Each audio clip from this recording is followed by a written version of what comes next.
For the 7th day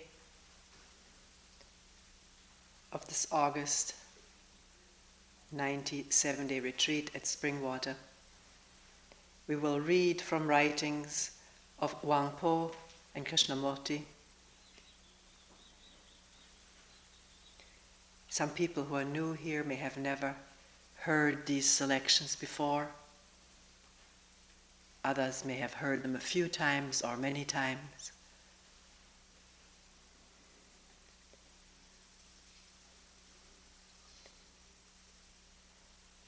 These writings are not brought in to bring in a last-minute authority.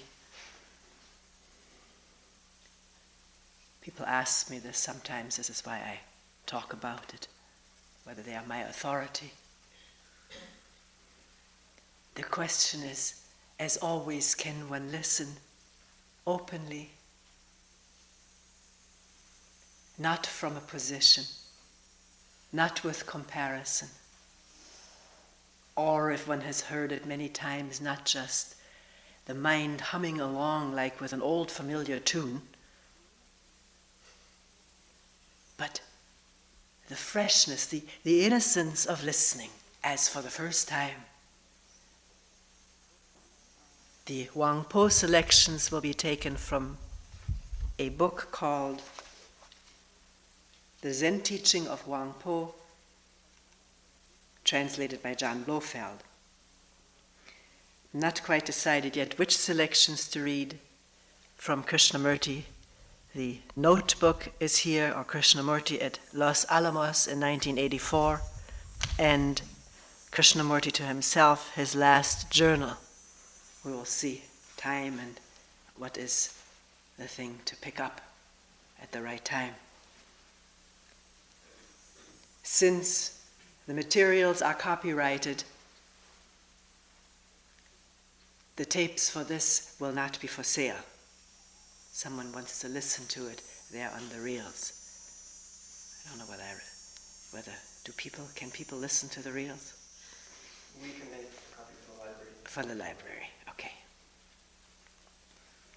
Because people do often ask me, they say, somehow this sums up the thing so well. Can we have a tape? And, well, for that you have to come here to the library.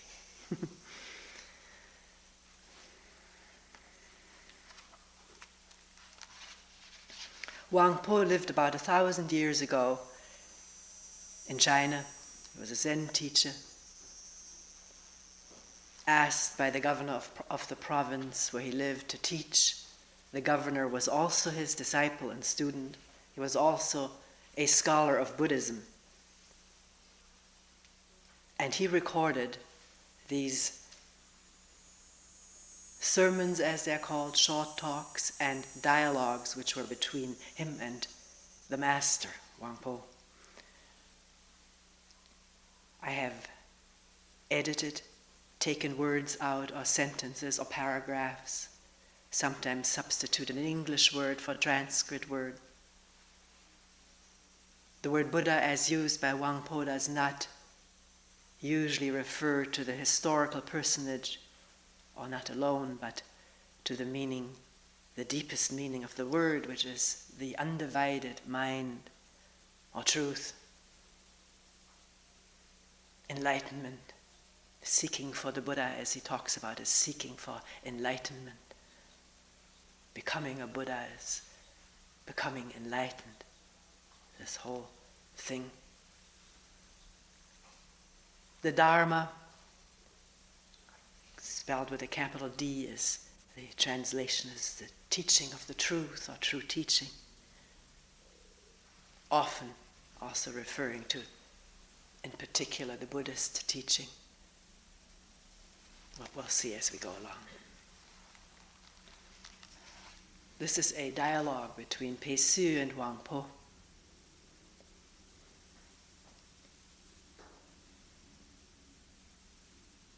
What is the way? And how must it be followed? Huang.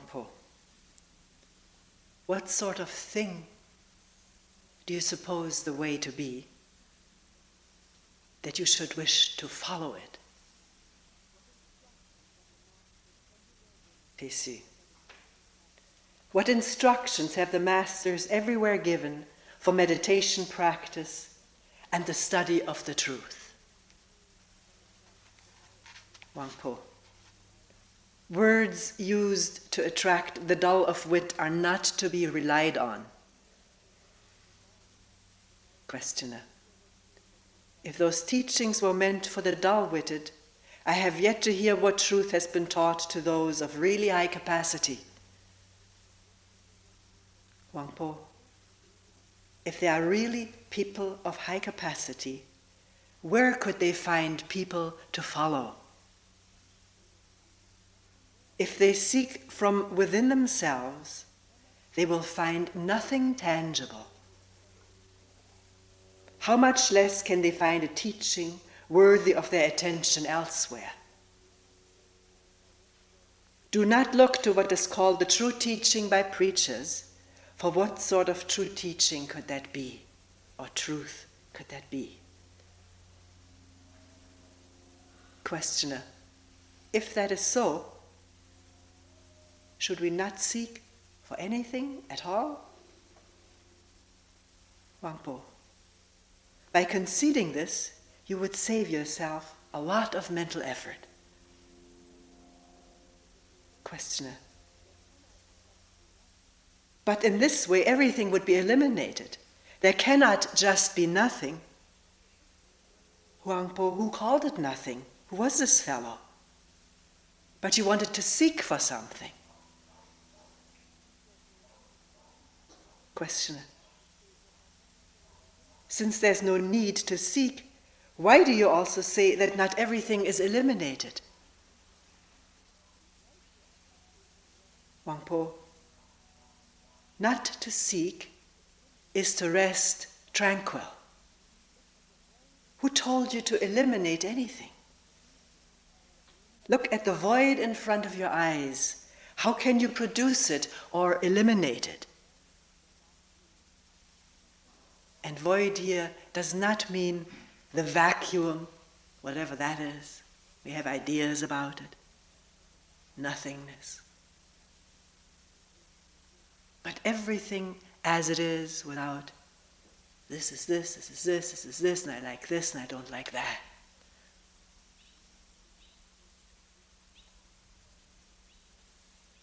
Void of ideas and reactions. Look at the void in front of your eyes. How can you produce it or eliminate it? Produce the hills and the valleys, all the shades of green, the shininess on the leaves, the sunshine or the rain, the green earth and the blue sky. How can we produce it or eliminate it? Well, we can eliminate it in certain ways. But it's not what is talked about here 1,000 years ago.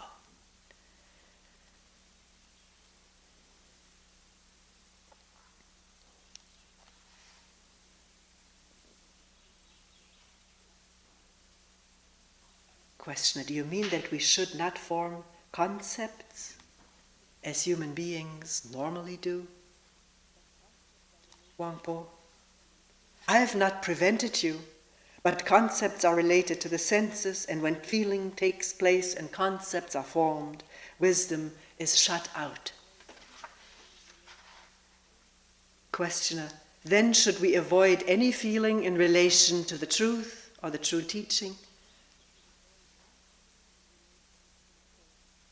Always, what should we do? What shouldn't we do? Huang. Where no feeling arises, who can say that you're right? Questioner, why do you speak as though I was mistaken in all the questions I've asked your reverence?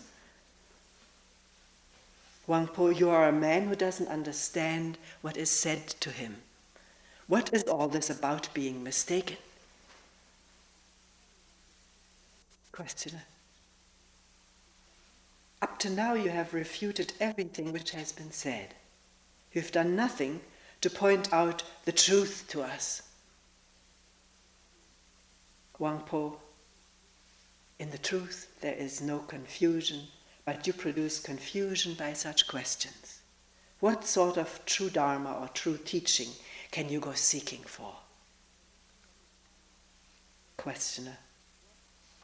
Since the confusion arises from my questions, what will your reverence's answer be? Huang. Observe things as they are and don't pay attention to other people. Probably means their teachings, their opinions. There are some people just like mad dogs barking at everything that moves, even barking when the wind stirs among the grass and leaves.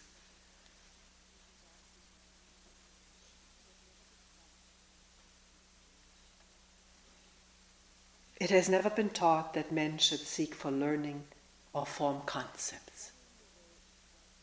And that includes women. Studying the way is just a figure of speech. It is a method of arousing people's interest. In fact, the way is not something which can be studied.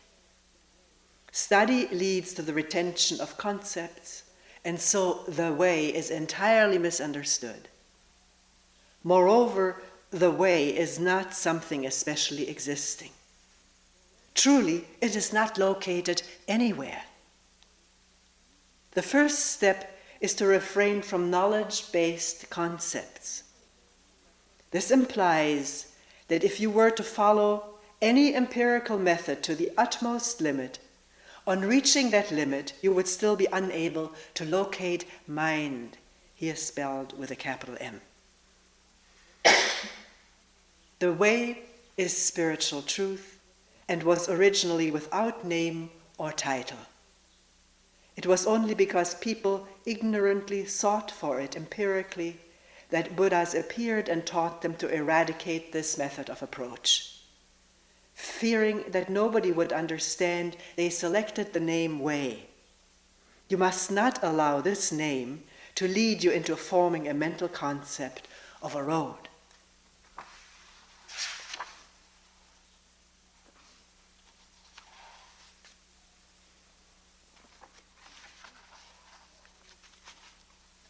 Questioner.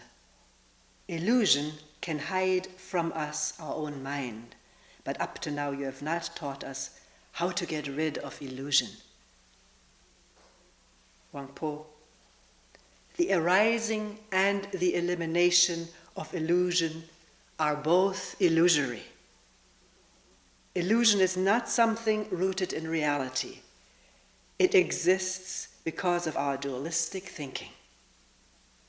If you will only cease to indulge in opposed concepts such as ordinary and enlightened, illusion will cease of itself.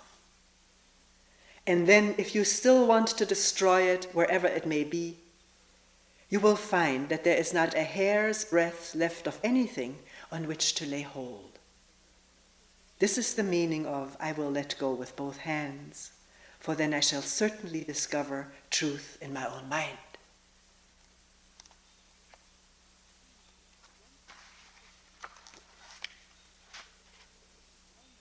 Once I put this question to the Master: how many of the 400 or 500 persons gathered here on this mountain have fully understood your reverence's teaching?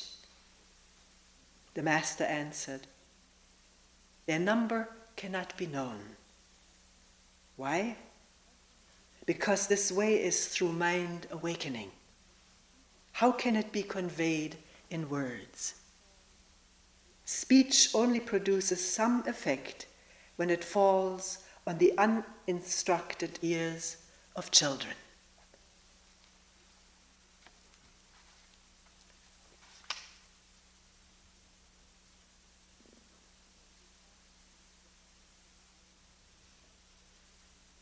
When we talk of the knowledge I, in quotes, may gain, the learning I may achieve, my intuitive understanding, my deliverance from rebirth, and my moral way of living, our successes make these concepts seem pleasant to us, but our failures make them appear deplorable. What is the use of all that?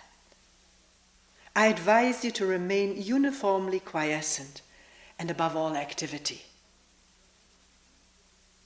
Do not deceive yourselves with conceptual thinking, and do not look anywhere for the truth, for all that is needed is to refrain from allowing concepts to arise. It is obvious that mental concepts and external perceptions are equally misleading, and that the way of the Buddhas is as dangerous to you as the way of demons. Of course, external perceptions are not misleading when they come out of looking without knowing, when there's just what is. What's misleading about that? So he's not talking about that. Talking about perceiving through a concept, or the instantaneous forming of a concept about what is seen, and then looking at the concept and reacting to that, or from that.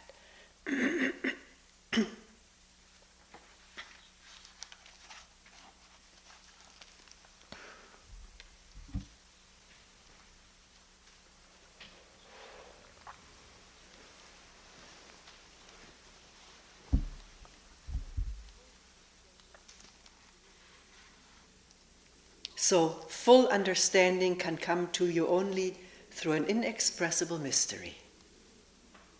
The approach to it is called the gateway of the stillness beyond all activity. If you wish to understand, know that a sudden comprehension comes when the mind is purged of all the clutter of conceptual and discriminatory thought activity. Those who seek the truth by means of intellect and learning only get further and further away from it. Not till your thoughts cease all their branching here and there, not till you abandon all thoughts of seeking for something, will you be on the right road, which he said earlier is not located anywhere.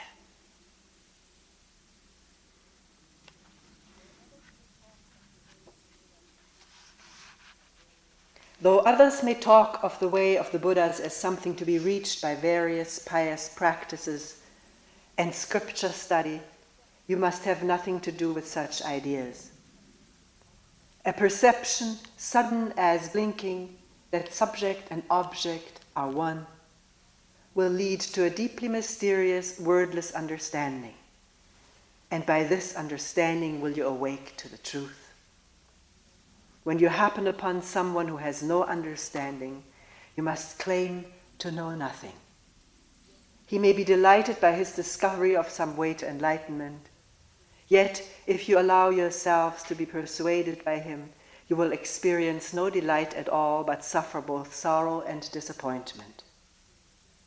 What have such thoughts as his to do with the study of Zen or truth?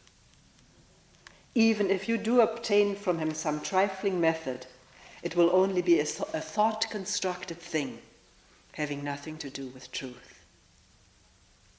Truth is something never lost, even in moments of delusion, nor is it gained at the moment of enlightenment.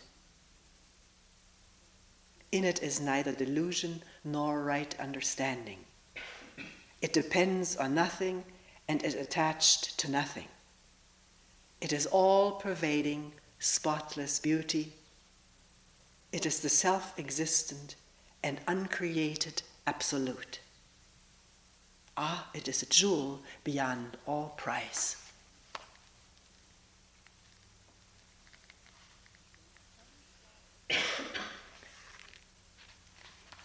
When a sudden flash of thought occurs in your mind, and you see it for a dream or an illusion, then you can enter into the state reached by the Buddhas of the past. Not that the Buddhas of the past really exist, or that the Buddhas of the future have not yet come into existence. Above all, have no longing to become a future Buddha. Your sole concern should be, as thought succeeds thought, to avoid clinging to any of them.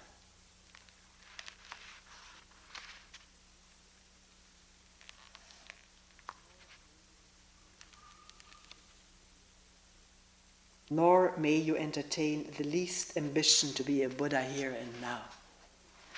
Even if a Buddha arises, do not think of him as enlightened or deluded, good or evil. Hasten to rid yourself of any desire to cling to him. Cut him off in the twinkling of an eye.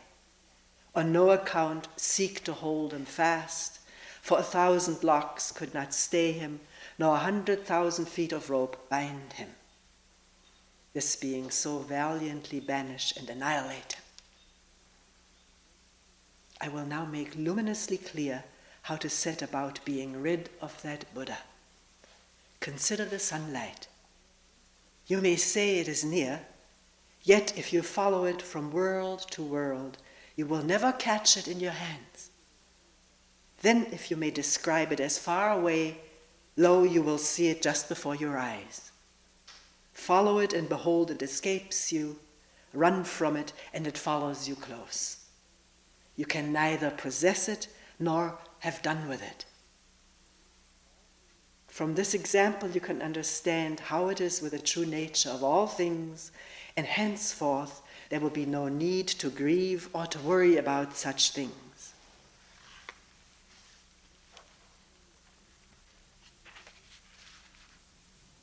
Questioner, but how can we prevent ourselves from falling into the error of making distinctions between this and that?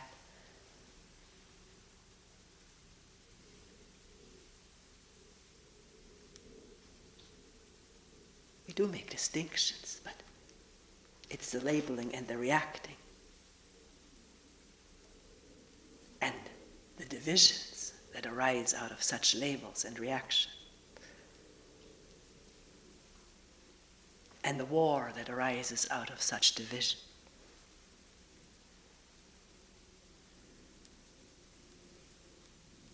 Huang says, by realizing, how can we prevent ourselves, he said, from falling into the error of making distinctions between this and that?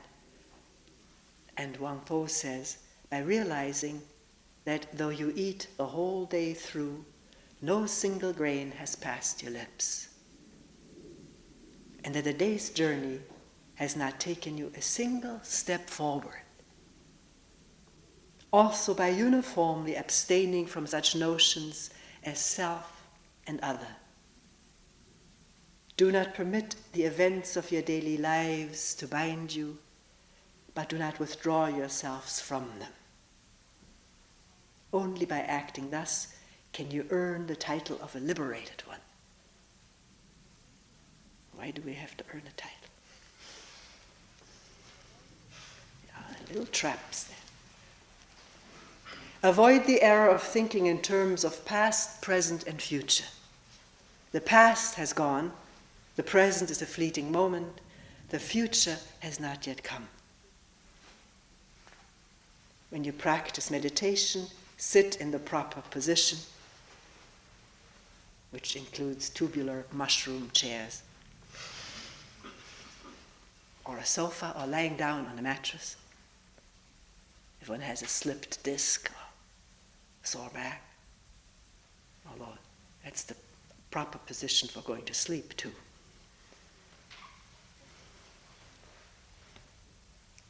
Stay perfectly tranquil.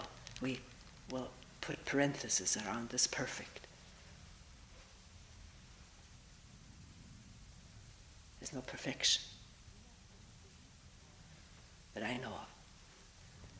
Do not permit the least movements of your minds to disturb you. Do not permit the least movement of your minds to disturb you, or do not permit the disturbance to disturb you.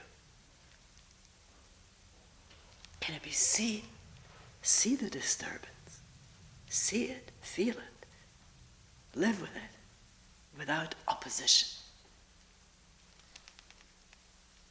This alone is what is called liberation.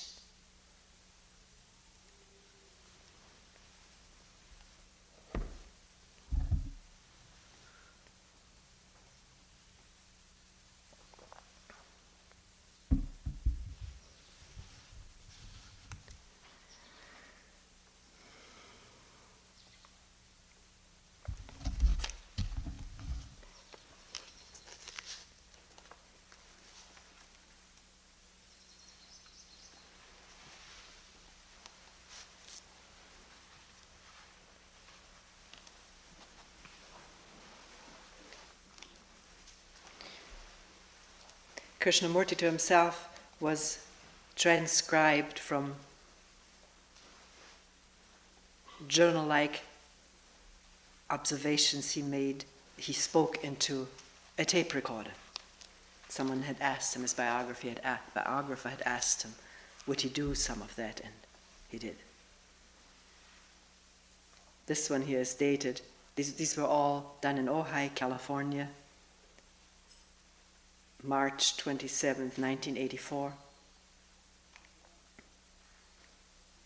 On that drive from the airport through the large towns spreading out for many, many miles, with glaring lights and so much noise, then taking the freeway and going through a small tunnel, you suddenly came upon the Pacific. It was a clear day without a breath of wind, but as it was early morning, there was a freshness before the pollution of the monoxide gas filled the air. The sea was so calm, almost like an immense lake,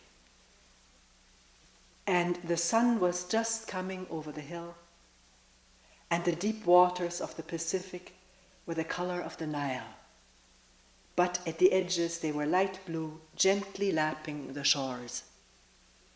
And there were many birds, and you saw in the distance a whale. Following the coast road, there were very few cars that morning, but houses everywhere. Probably very rich people lived there.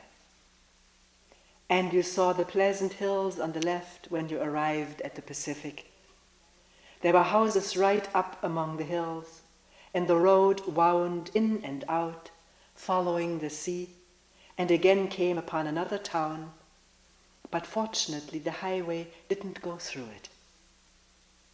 There was a naval center there with its modern means of killing humanity. And you went along and turned to the right, leaving the sea behind, and after the oil wells you drove further away from the sea, through orange groves, past a golf course, to a small village, the road winding through orange orchards, and the air was filled with the perfume of orange blossoms. And all the leaves on the trees were shining. There seemed to be such peace in this valley, so quiet, away from all crowds and noise and vulgarity. This country is beautiful, so vast, with deserts, snow-capped mountains, villages, great towns, and still greater rivers. This land is marvelously beautiful, vast, all-inclusive. And we came to this house, which was still more quiet and beautiful, recently built, and with a cleanliness that houses in towns don't have. There were lots of flowers, roses, and so on, a place in which to be quiet, not just vegetate, but to be really deeply, inwardly quiet. Silence is a great benediction. It cleanses the brain, gives vitality to it, and this silence builds up great energy, not the energy of thought or the energy of machines, but that unpolluted energy, untouched by thought. It is the energy that has incalculable capacity, skills. And this is a place where the brain, being very active, can be silent. That very intense activity of the brain has the quality and the depth and the beauty of silence.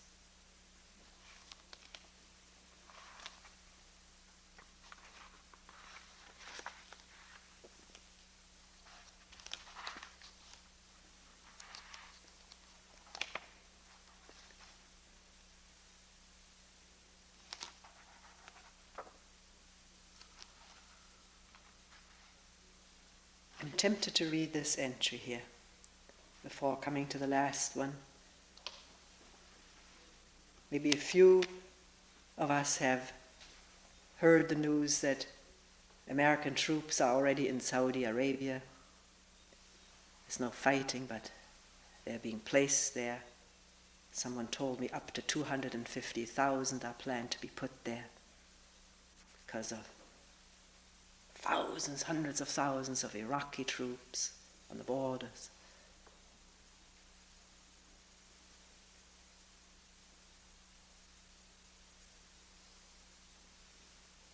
So I'll read this entry.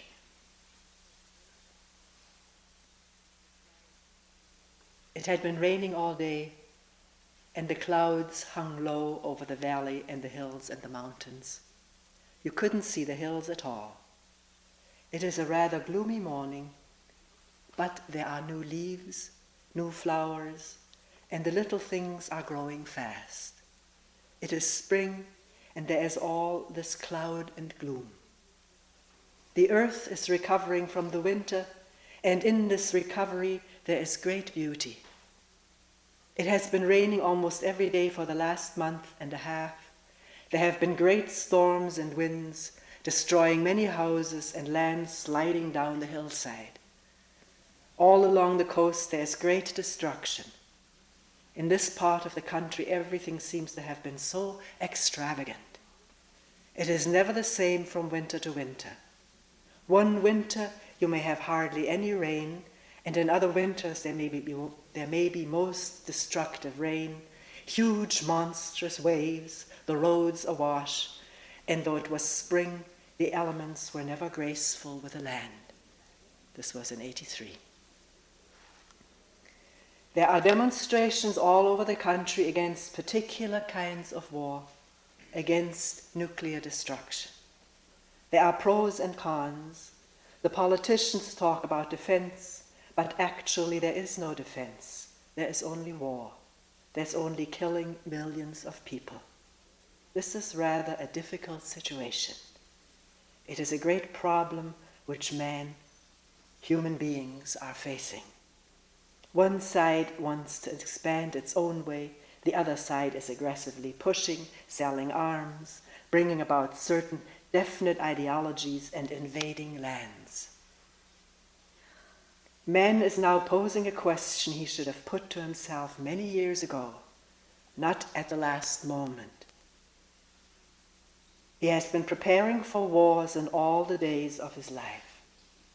Preparation for war seems unfortunately to be our natural history, our natural tendency. Having come a long way along that path, we are now saying, what shall we do? What are we human beings to do? Actually facing the issue, what is our responsibility? This is what is really facing our present humanity, not what kinds of instruments of war we should invent and build. We always bring about a crisis and then ask ourselves what to do. Given the situation as it is now, the politicians and the vast general public will decide with their national, racial pride, with their fatherlands and motherlands and all the rest of it. The question is too late. The question we must put to ourselves, in spite of the immediate action to be taken, is whether it is possible to stop all wars, not a particular kind of war, the nuclear or the orthodox, and find out most earnestly what are the causes of war. Until those causes are discovered, dissolved, whether we have conventional war or the nuclear form of war, we will go on, and man will destroy man, or human being will destroy human being. So we should really ask, what are essentially, fundamentally, the causes of war? See together the true causes, not invented, not romantic, patriotic causes and all that nonsense, but actually see why human being prepares to murder legally, war. Until we research and find the answer, wars will go on. But we're not seriously enough considering or committed to the uncovering of the causes of war.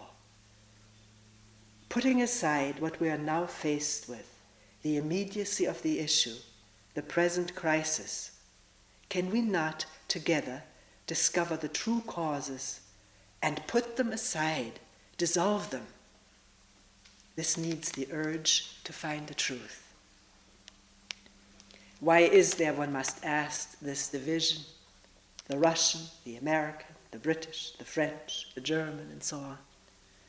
Why is there this division between man and man, between race and race, culture against culture, one series of ideologies against another?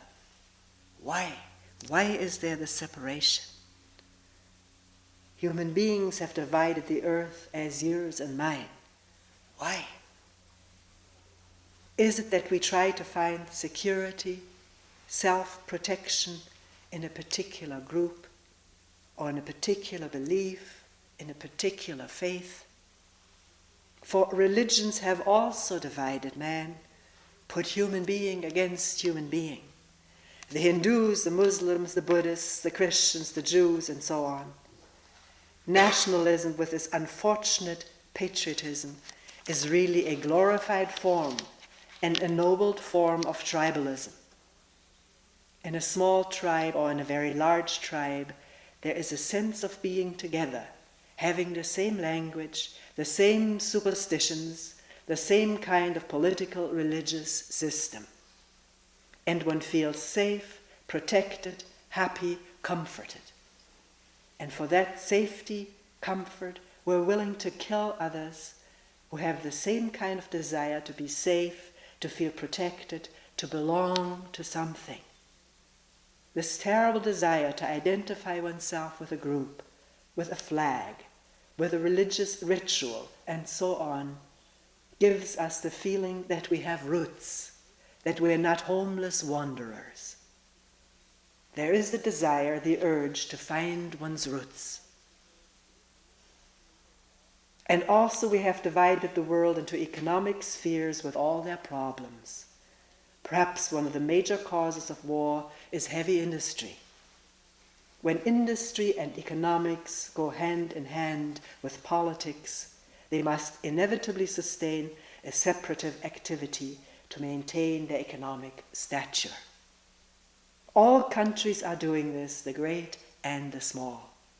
The small are being armed by the big nations, some quietly, surreptitiously, others openly. It is the cause of all this misery, suffering, and the enormous waste of money on armaments, the visible sustenance of pride, of wanting to be superior to others. It is our earth, not yours or mine or his. We're meant to live on it, helping each other, not destroying each other. This is not some romantic nonsense, but the actual fact. But human beings have divided the earth, hoping thereby that in the particular we're going to find happiness, security, a sense of abiding comfort. Until a radical change takes place and we wipe out all nationalities, all ideologies, all religious division, and establish a global relationship, psychologically first, inwardly first, before organizing the outer, we shall go on with wars. If you harm others, if you kill others, whether in anger or by organized murder, which is called war, you who are the rest of humanity, not a separate human being fighting the rest of mankind, are destroying yourself. This is the real issue, the basic issue, which you must understand and resolve. Until you're committed, dedicated to eradicating this national, economic, religious division, you're perpetuating war. You're responsible for all wars, whether nuclear or traditional. This is really a very important and urgent question. Whether human being, you, can bring about this change in yourself. Not say, if I change, will it have any value? Won't it be just a drop in the vast lake and have no effect at all? What is the point of my changing? That is a wrong question, if one may point out. It is wrong because you are the rest of mankind. You are the world. You are not separate from the world. You are not an American, Russian, Hindu, or Muslim. You are apart from these labels and words. You are the rest of mankind because your consciousness, your reactions are similar to the others. You may speak a different language, have different customs. That is superficial culture. All cultures apparently are superficial. But your consciousness, your reactions, your faith, your beliefs, your ideologies, your fears, anxieties, loneliness, sorrow, and pleasure are similar to the rest of mankind. If you change, it will affect the whole of mankind. This is important to consider, not vaguely, superficially, in inquiring into, researching, seeking out the causes of war. War can only be understood and put to an end if you and all those who are concerned very deeply with the survival of human beings feel that you are utterly responsible for killing others. What will make you change? What will make you realize the appalling situation that we have brought about now? What will make you turn your face against all division, religious, national, ethical, and so on? Will more suffering? But you have had thousands upon thousands of years of suffering, and man has not changed. We still pursue the same tradition, same tribalism, same religious divisions of my God and your God. The gods or their representatives are invented by thought. They have actually no reality in daily life. Most religions have said that to kill human beings is the greatest sin. Long before Christianity, the Hindus said this, the Buddhists said it, yet people kill in spite of their belief in God or their belief in a Savior and so on. They still pursue the path of killing. Will the reward of heaven change you or the punishment of hell? That too has been offered to human beings. And that too has failed. No external imposition, laws, systems will ever stop the killing of human beings. Nor will any intellectual romantic conviction stop wars. They will stop only when you, as the rest of humanity, see the truth that as long as there is division in any form, there must be conflict, limited or wide, narrow or expansive, that there must be struggle, conflict, pain. So you are responsible not only to your children, but to the rest of humanity.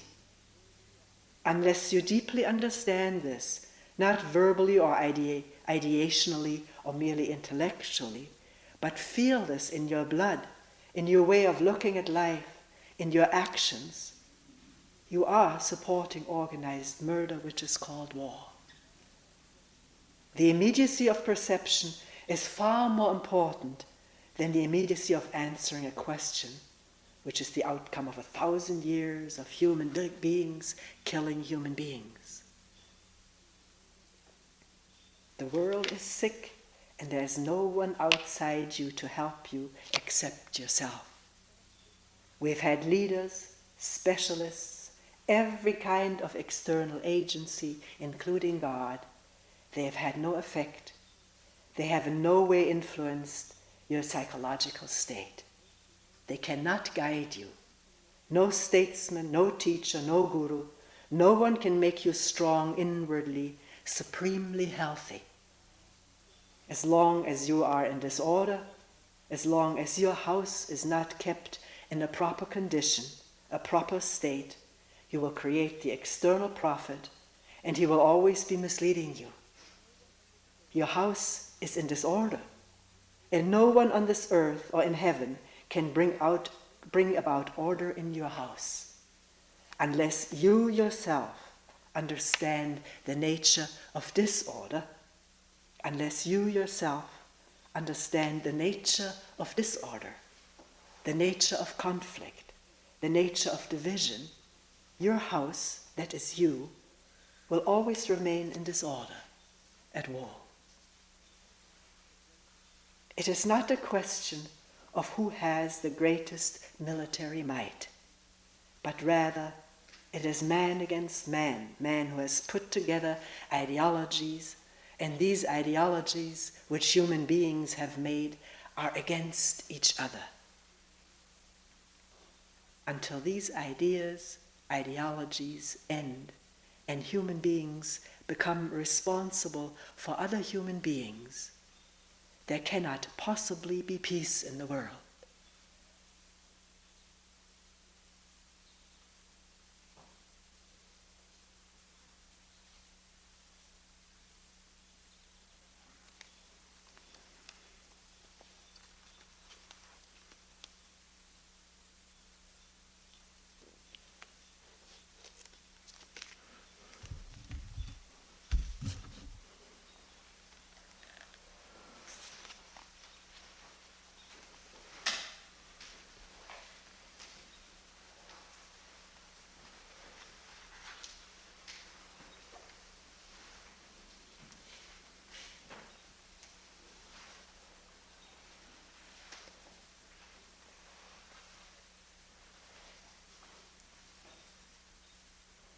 For our last selection here is a journal entry from Krishnamurti's notebook, written in 1961. This one was entered in India. Across the river, smoke was going up in a straight column. It was a simple movement bursting into the sky. There wasn't a breath of air. There wasn't a ripple on the river. And every leaf was still. The parrots were the only noisy movements as they flashed by. Even the little fisherman's boat did not disturb the water.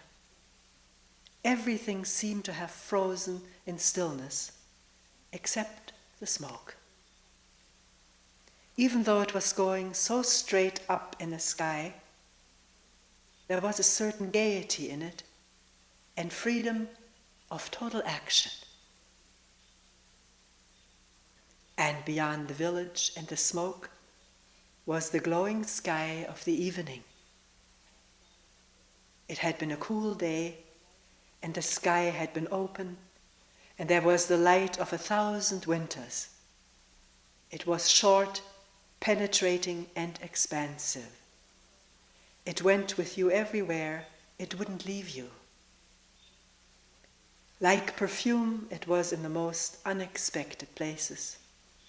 It seemed to have entered into the most secret corners of one's being. It was a light that left no shadow, and every shadow lost its depth. Because of it, all substance lost its density. It was as though you looked through everything, through the trees on the other side of the wall, through your own self. Yourself was as transparent as the sky and as open. It was intense, and to be with it was to be passionate, not the passion of feeling or desire, but a passion that would never wither or die. It was a strange light. It exposed everything and made vulnerable. And what had no protection was love. You couldn't be what you were burnt out without leaving any ashes, and unexpectedly there was not a thing but that light.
we will end here for today.